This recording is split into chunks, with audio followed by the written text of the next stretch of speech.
Collector बनेगा तब बात करूँगा। दोस्तों, यह कहानी है बिहार के एक गांव की, जिसमें विजय नाम का लड़का रहा करता था।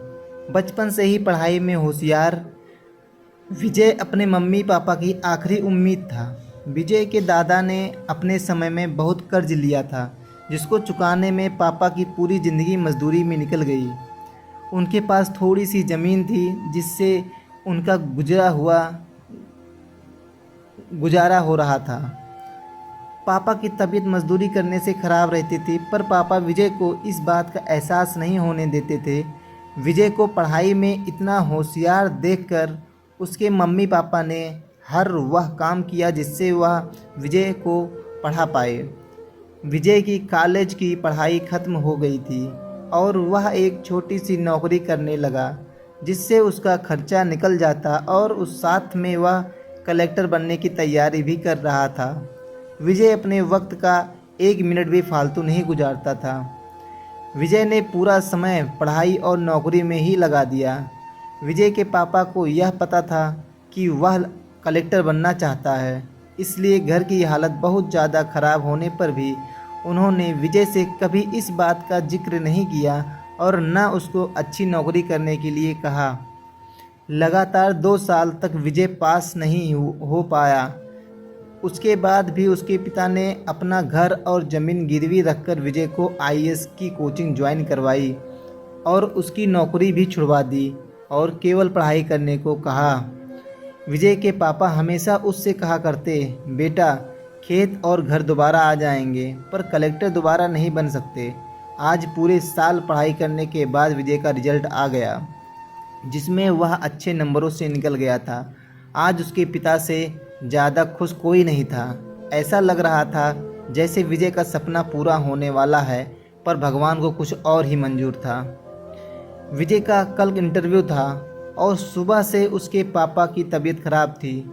विजय के पापा उसकी माँ से बार बार कह रहे थे कि विजय को मत बताना, और उस दिन देर रात उनकी मौत हो गई।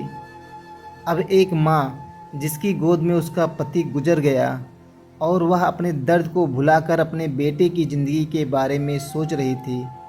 माँ ने पड़ोसियों तक को इस बात का एहसास नहीं होने दिया कि उसका पति अब नहीं रहा।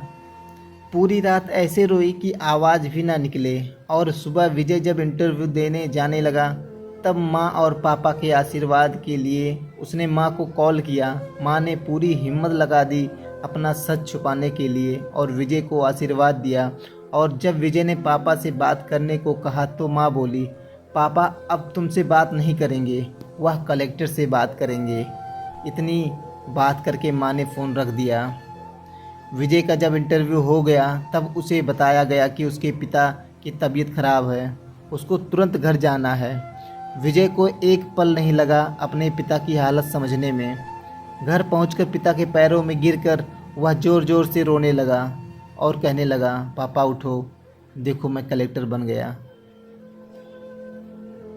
आज उसके पिता को वह खुशी मिली थी जिसका उनको वर्षों से इंतज़ार था, पर आज वह इस दुनिया में नहीं थे। भगवान विजय के पिता की ज़िंदगी में सुख लिखना ही भूल गए थे।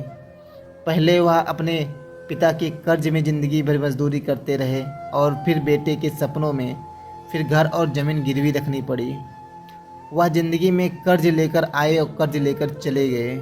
विजय के पिता को भले ही ज़िंदगी में कुछ हासिल ना हुआ हो, पर वह अपने लड़के को इस काबिल बना गए कि वह अपनी 7 पुश्तों को बैठे बैठे खिला पाए।